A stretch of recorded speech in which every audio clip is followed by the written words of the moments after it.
Car आज हम बात करेंगे बीएसएनएल के 3 इम्पोर्टेंट न्यूज़ के बारे में। पहले मैं बता दूं, पहले न्यूज़ की जो बात करेंगे उसमें हम बात करेंगे सीएमडी बीएसएनएल ने एक चिट्ठी लिखी है पीएम मोदी को और डॉट को कि बीएसएनएल को जो भी सरकारी परियोजनाएं हैं उनसे क्यों वंचित किया जा रहा है।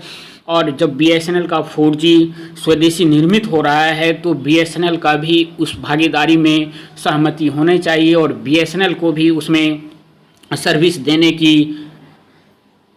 देना चाहिए। और दूसरी बात है दोस्तों सैलरी से संबंधित है। और तीसरी बात जो हम बात करेंगे वो है कि थर्ड पीआरसी की फिर बैठक कब होने वाली है और थर्ड पीआरसी पे लेटेस्ट अपडेट क्या है।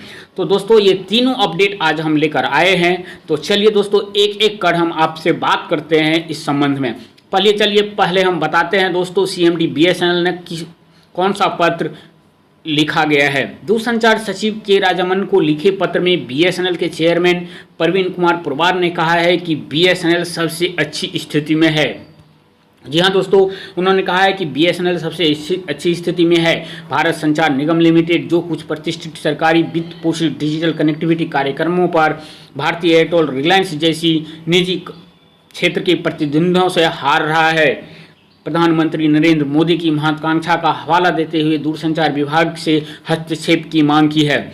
तो दोस्तों हम आपको बता दें कि सरकारी परियोजनाएं हैं टेलीकॉम के क्षेत्र में वो मात्र 2 दूरसंचार कंपनी जो प्राइवेट दूरसंचार कंपनी है एयरटेल और जियो उनको दिया जा रहा है, बीएसएनएल को नहीं दिया जा रहा है। बीएसएनएल उसमें पीछे है करीब। अब दोस्तों पूरे लेटर पढ़िएगा तो फिर आपको लगेगा कि नहीं सीएमडी बीएसएनएल जो है बीएसएनएल के बारे में कुछ अभी सोच रहे हैं और इसको अच्छी स्थिति में लाने के लिए कोशिश कर रहे हैं। दूरसंचार सचिव के राजारमन को लिखे एक पत्र में बीएसएनएल के अध्यक्ष प्रवीण कुमार पुरवार ने कहा बीएसएनएल सबसे अच्छी स्थिति में है और पूरी व्यावसायिकता के साथ कठिन इलाकों में मोबाइल नेटवर्क को रोल आउट करने का पिछला अनुभव है।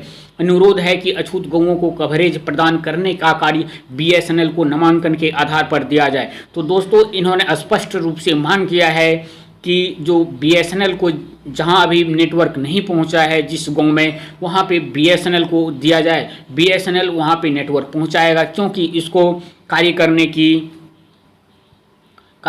की क्षमता है और इसको यह कर सकता है। बीएसएनएल पहले भी ये काम किया है जो भारतीय डिजाइन और निर्मित उपकरणों के साथ किया जाएगा। तो और सबसे बड़ी इम्पोर्टेंट दोस्तों इसमें यह है कि बीएसएनएल जो भी अभी 4G कवरेज देगी वह स्वदेशी निर्मित है। बीएसएनएल के शीर्ष कार्यकारी ने 14 मार्च को लिखे पत्र में कहा है कि टेलको पुरस्कार के तारीख के 24 महीने के भीतर कनेक्टिविटी कार्यक्रम को पूरा कर देगा। यह पत्र बीएसएनएल द्वारा घरेलू टाटा कंसल्टेंसी सर्विस और राज्य संचालित सेंटर फॉर डॉट डेवलपमेंट टेलीमिक्स के साथ चौथी पीढ़ी यानी 4G सेवाओं के वाणिज्यिक रोल आउट के लिए 5G के साथ साझेदारी के करीब आता है। राज्य के स्वामित्व वाली टेलको द्वारा रिकॉर्ड समय में महत्वपूर्ण वामपंथी उग्रवाद प्रभावित क्षेत्रों में दूरसंचार नेटवर्क की तैनाती के बावजूद विभाग ने पिछले साल भारतीय एयरटेल और रिलायंस जियो के LWE द्वितीय कार्यक्रम से सम्मानित किया। तो दोस्तों आप देख सकते हैं बीएसएनएल जो है रिकॉर्ड समय में नक्सल प्रभावित क्षेत्रों में दूरसंचार नेटवर्क की तैयारी किया, इसके बावजूद भी भारतीय एयरटेल और रिलायंस जियो को इसके द्वारा सम्मानित किया गया है। पत्र में कहा गया है कि महत्वाकांक्षी गांवों को जोड़ने की एक और पहल को 2 निजी दूरसंचार ऑपरेटरों ने हासिल किया है। तो जो भी सरकार की महत्वाकांक्षी योजना है वह सिर्फ 2 निजी ऑपरेटरों तक ही सीमित रह गई है।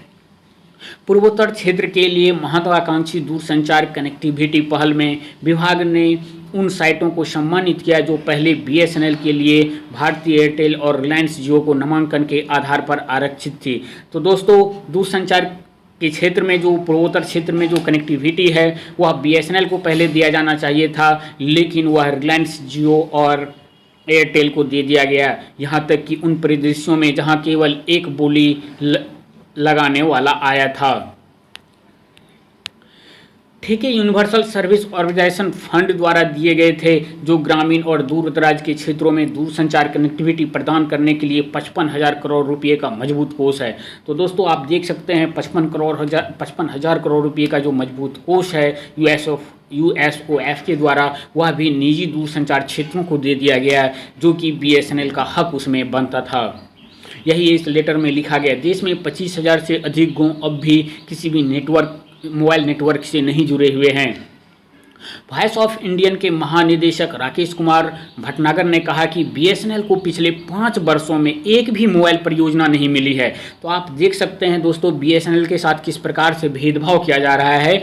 ये मैं नहीं रहा हूँ, वॉइस ऑफ इंडियन के महानिदेशक कह रहे हैं कि पिछले 5 वर्षों से BSNL को कोई भी मोबाइल परियोजना नहीं मिली है और USOF की सभी परियोजनाएं 2 निजी दूरसंचार कंपनियों को केवल खुली निविदा के नाम पर प्रदान कर दी गई है।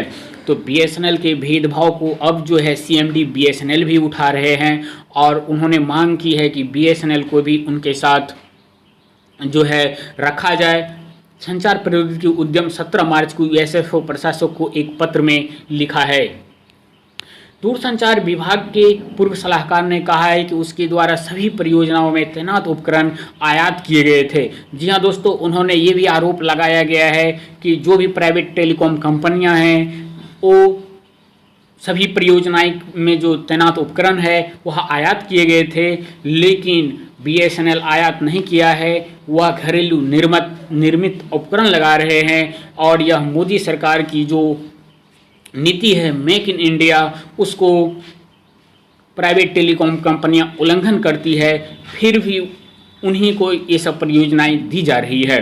PM की आत्मनिर्भर भारत पीच का उल्लंघन करता है। सार्वजनिक खरीद नीति की वास्तविक भावनाओं में घरेलू स्थानीय निर्माताओं द्वारा डिजाइन और विकसित उपकरणों का उपयोग करने का सम्मान किया जाना चाहिए।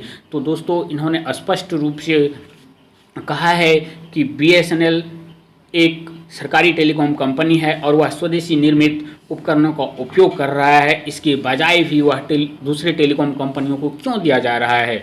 दूरसंचार इंजीनियरिंग केंद्र की समान आवश्यकताओं का अनुपालन करना और राष्ट्रीय सुरक्षा आवश्यकताओं को पूरा करने वाले उपकरणों को तैनात किया जाना चाहिए और आगे अनुपालन करना चाहिए। दूरसंचार उपकरणों का अनिवार्य परीक्षण प्रमाणन है। तो दोस्तों, अब हम बात करेंगे BSNL के सैलरी की। तो दोस्तों, सैलरी आप लोग का निश्चित रूप से जो है इस बार भी टाइम पे मिलने की उम्मीद है और जैसा हम उम्मीद करते हैं दोस्तों, सैलरी इस बार टाइम पे ही मिलेगा, कोई लेट लतीफ़ी नहीं होगा। वहीं हम थर्ड PRC की बात करें तो दोस्तों, थर्ड PRC को लेकर अभी फ़िलहाल कोई खबर नहीं है। जैसे ही कोई अपडेट आता है, कोई भी किसी भी प्रकार की अपडेट आती है तो हम ज़रूर आपको इस बारे में जानकारी देंगे। तब तक हमारा YouTube चैनल को आप सब्सक्राइब कर लीजिएगा और एक लाइक का बटन ज़रूर दबा दीजिएगा ताकि हमारा आप नए वीडियो आप देख सकते हैं। धन्यवाद दोस्तों।